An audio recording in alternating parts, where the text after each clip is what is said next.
in 35 also brought the introduction of the J35 to the market, which was our first affordable what we call slope shoulder dreadnought. It was about, do you know where the J35 got its name? It cost $35. The J45 cost $45.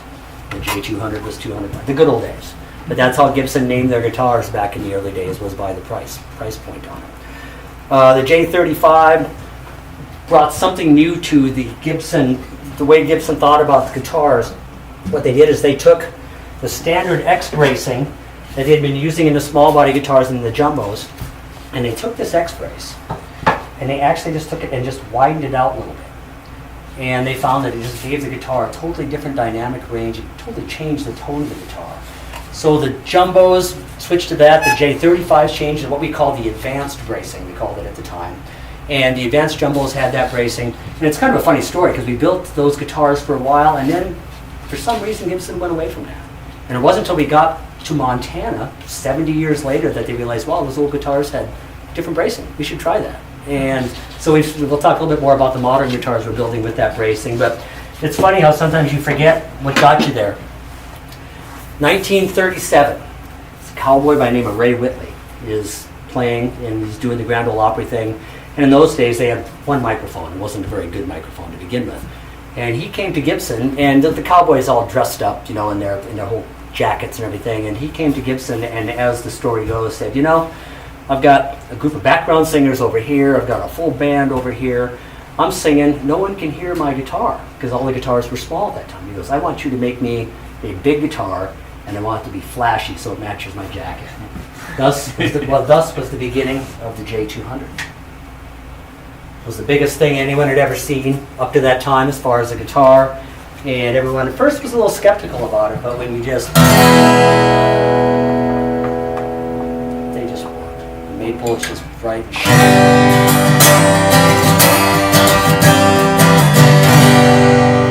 volume. The cool thing about a J200 compared to our smaller guitars and other smaller guitars is when you take even like a 45 or a Hummingbird, you hit it so hard it starts compressing. You know, it's only going to give you so much. They're great guitars and they're loud, but the cool thing about a J200, the harder you hit it, the louder it gets, and that's why the cowboys loved it back in the day. It was just bright and brass and brash and brassy, and we've done a lot of different variations on the J200 over the years, but the traditional J200 has always been the maple, always had the large peg head with the crowns, the flowery pickguard. First off, we put electronics in it, of course, because the modern player likes that.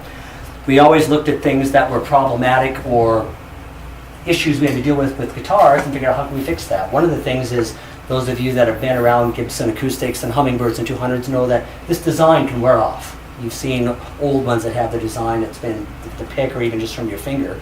So we thought, you know, on this particular guitar, this modern version, we had a company create a pickguard that actually has the design under a 60,000 sheet of clear. From 5 feet away, it looks like very much like the traditional one, but you can't feel the design. And no one had a problem with that. Small details. The traditional J200, can you break that 38 for me out of the cabinet that's back here really quickly? I'm sure, I know you asked to do that earlier, and I should have said yes. And he has a replica of a real 38 that we did, one of 75 that we made. And we'll use that for a quick comparison. Just to kind of preface this part of the conversation, the way a guitar creates tone is the strings come out of the bridge and they arc over the saddle, the piece of bone that's down there in the bridge. The vibration of the string transfers through that bone down to the top of the guitar. One of the things that the traditional J200s, at one point in time, there we go. If you look at this bridge, you notice that there's 4 mother of pearl bars on the bridge. This one has 2. The physics of the bridges on any acoustic guitar is the farther the pins are away from the saddle, the less downward pressure you're going to get, the less break angle you get. So when we want to do a historically accurate replica, we put this bridge on it. When we want to make it the best engineered modern J200, we put this bridge on. And it's just a matter of what the customer is looking for. We try to cover all the bases for the guy that wants that really historically accurate, beautiful guitar, by the way. We do something like this.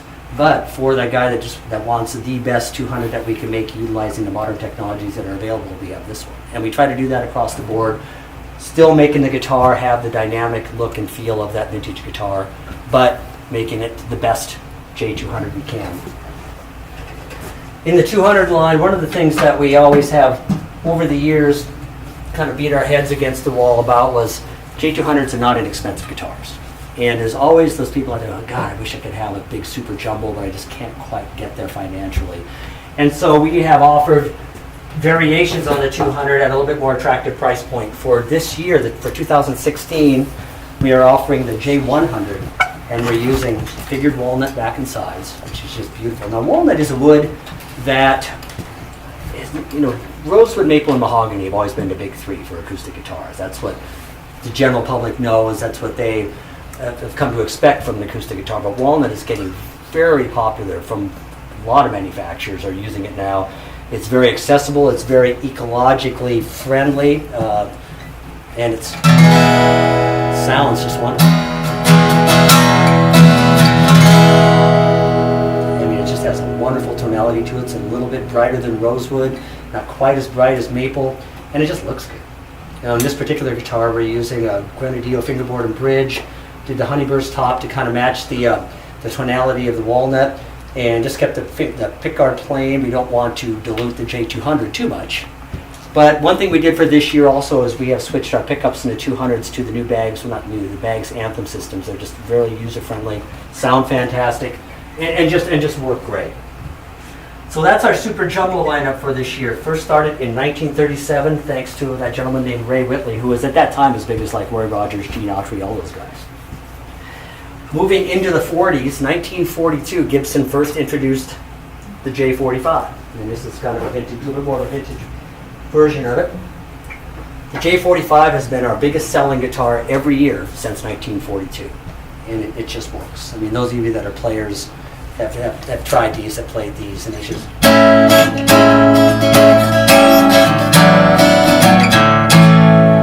very balanced, very nice. The one thing that recording artists and live performers like about the 45 is rosewood can be kind of boomy, maple can be kind of bright.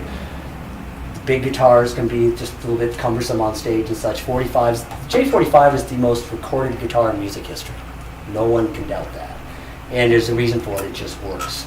We've done a lot of variations on it over the years, but the J45 just works well. We've done a lot of, again, like we did with the Hummingbird and the J200, our modern J45, our standard, is a modern version. It has the Grover tuners, has the more modern peg head, but we do make period correct replicas of this. We make a guitar called the 45 Vintage, which is kind of a throwback. It's kind of a funny story. For a while we used to do year-specific replicas. Like we did a guitar called the 1942 J45 Legend. And we did all the research and we thought we had this guitar nailed down as close to a J45 from 1942 as we could. And we introduced it in the market and we just got beat up in the forums, on everywhere. Because the thing we didn't think about is the fact that we had got a 42 in and we had replicated that guitar, but Gibson's always been all over the map. In any specific year, they made variations on everything. And we had people saying, well, my 42 is not like that. You guys really screwed up. It's different. It's not a real one. And so one of the things that we do now is we make a guitar called the 45 Vintage. It's kind of era specific. It's not that specific. But the way we but we learned our lesson. The way that we now recreate year-specific guitars is, well, we were tasked to build 4 very year-specific guitars and do just limited runs of them. And so my job was to find original versions of those guitars to replicate. I found a collector in North Carolina that had all 4 that I was looking for, so I flew down there. And what we did is, the guitars we made were not replicas of a 42. They were replicas of a specific 42. And so that way, the only guy that could call us out on it was the owner of the original guitar. And we built the prototypes and sent them to him, and he made us change a couple things and gave us our blessing, and it worked. We could say this is a copy of Gary Burnett's 1928 L1, and who could argue with it except Gary Burnett? So it's once again, you learn from your mistakes, and the guitars were fantastic. They were great representations of his guitars, which were just beautiful vintage pieces.